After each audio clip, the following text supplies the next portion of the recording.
ہندوستان میں کچھ سڑکیں ایسی ہیں جو صرف منزل تک نہیں پہنچاتی، وہ کہانیاں سناتی ہیں، ایسی کہانیاں جو رات کے اندھیرے میں سرگوشیاں کرتی ہیں۔ تو چلیے آج ہم ایک ایسی ہی شاہراہ کے رازوں کو کھوجتے ہیں جہاں بھوت کی کہانی تو بس ایک شروعات ہے۔ اگر جانا ہی ہے تو اپنے خطرے پر چلائیں۔ یہ کوئی معمولی بات نہیں بلکہ ایک بڑے اخبار کی وارننگ ہے۔ یہ صرف ایک مشورہ نہیں بلکہ ایک انتباہ ہے۔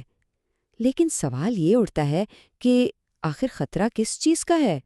دیکھیں، پورے ہندوستان میں ایسی سڑکیں بھری پڑی ہیں جن سے جڑی ہیں عجیب و غریب کہانیاں۔ کہیں کسارا گھاٹ پر درختوں میں بغیر سر والی عورت نظر آتی ہے تو کہیں کاشیڈی گھاٹ پر کوئی پراسرار سایہ گاڑیوں کو روکتا ہے۔ یہ کہانیاں بہت عام ہیں۔ لیکن جس سڑک کی بات ہم آج کرنے والے ہیں نا، وہاں بھوت کی کہانی تو بس ایک شروعات ہے۔ اس کہانی کی کئی پرتیں ہیں اور ہم ایک ایک کر کے انہیں کھولنے جا رہے ہیں۔ جی ہاں، ہم بات کر رہے ہیں ستیا منگلم وائلڈ لائف سینکچوری کے بیچ سے گزرنے والی اس سڑک کی۔ یہ جگہ تامل ناڈو کی سب سے زیادہ خوفناک جگہوں میں سے ایک مانی جاتی ہے۔ ایک ایسی سڑک جس کی شہرت اچھی نہیں۔ جو لوگ یہاں سے گزرتے ہیں، چاہے وہ مقامی ہوں یا مسافر، وہ بڑے عجیب و غریب واقعات بتاتے ہیں۔ کبھی درختوں کے بیچ سے تیز چیخیں سنائی دیتی ہیں تو کبھی اندھیرے میں پراسرار لالٹینیں تیرتی ہوئی نظر آتی ہیں، یہاں تک کہ درجہ حرارت بھی اچانک گر جاتا ہے۔ اور جانتے ہیں مقامی لوگ کیا مانتے ہیں؟ ان کا کہنا ہے کہ ان سب واقعات کے پیچھے ایک ہی شخص کا بھوت ہے، بدنام زمانہ ڈاکو ویرپن کا، جس نے کبھی ان جنگلوں پر حکومت کی تھی۔ لیکن کیا واقعی یہ کہانی صرف ایک بھوت کی ہے یا اس کے پیچھے کچھ اور بھی ہے؟ تو اس بھوت کی کہانی کو سمجھنے کے لیے ہمیں اس کے پیچھے چھپے اصلی انسان کو جاننا ہوگا، ایک ایسا آدمی جس کا نام ہی خوف کی علامت تھا۔ دیکھیں، ویرپن کوئی معمولی ڈاکو نہیں تھا۔ اس کے جرائم کی فہرست دیکھ کر رونگٹے کھڑے ہو جاتے ہیں۔ 500 سے زیادہ ہاتھیوں کا شکار، 10,000 ٹن سے زیادہ سندل کی لکڑی کی سمگلنگ اور کم از کم 184 لوگوں کا قتل، جن میں پولیس اور فارسٹ افیشلز بھی شامل تھے۔ یہ سب شروع ہوا 70 کی دہائی میں، اور پھر تقریباً 2 دہائیوں تک اس نے پورے علاقے میں دہشت پھیلائے رکھی۔ آخر کار 18 اکتوبر 2004 کو اسپیشل ٹاسک فورس نے آپریشن کوکون میں اس کی کہانی کا خاتمہ کر ہی دیا۔ یہ ہے وہ چہرہ، اس لیجنڈ کے پیچھے کا اصلی انسان۔ یہ تصویر اس خوف کو ایک شکل دیتی ہے جس نے سالوں تک اس علاقے کو جکڑے رکھا۔ لیکن اب سوال یہ ہے کہ 2004 میں ویرپن کی موت کے بعد کیا ان جنگلات میں خطرہ ختم ہو گیا؟ کیا وہاں سچ میں کوئی بھوت ہے یا ڈر کی وجہ کچھ اور ہے؟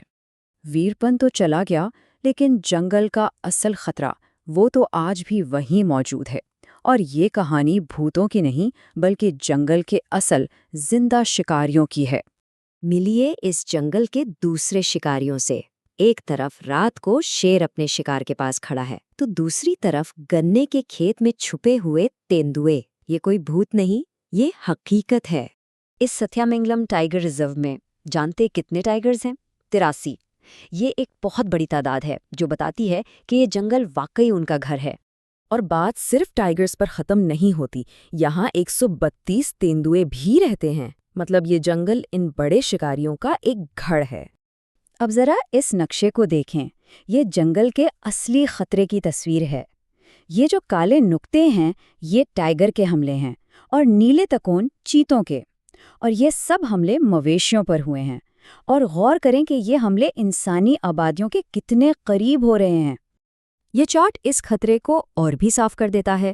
صرف 2021 اور 22 میں مویشیوں پر ہوئے حملوں میں سے 52% ٹائیگرز نے کیے اور 46% چیتوں نے۔ یہ کوئی ایک آدھ واقعہ نہیں بلکہ ایک مسلسل چلنے والا مسئلہ ہے۔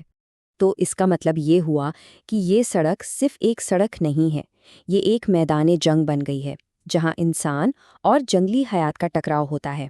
صرف پچھلے 10 سالوں میں اسی سڑک پر 152 جنگلی جانور گاڑیوں سے ٹکرا کر مارے گئے ہیں۔